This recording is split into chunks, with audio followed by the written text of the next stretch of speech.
C. Joseph Vijay எனும் நான்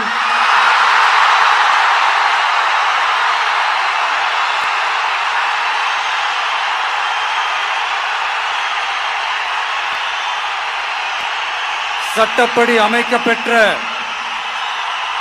இந்திய அரசியல் அமைப்பின்பால் உண்மையான நம்பிக்கையும் மாறா பற்றும் கொண்டிருப்பேன் என்றும்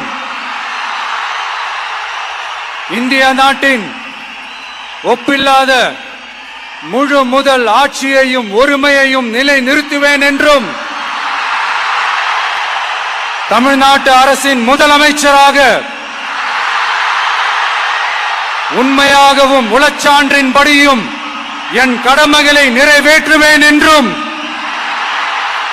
அரசியல் அமைப்பிற்கும் சட்டத்திற்கும் இணங்க அச்சமும் ஒருதலை சார்பும் இன்றி விருப்பு வெறுப்பை விலக்கி பலதரப்பட்ட மக்கள் அனைவருக்கும் நேர்மையானதை செய்வேன் என்றும் ஆண்டவன் மீது ஆணையிட்டு உறுதிமொழிகிறேன்.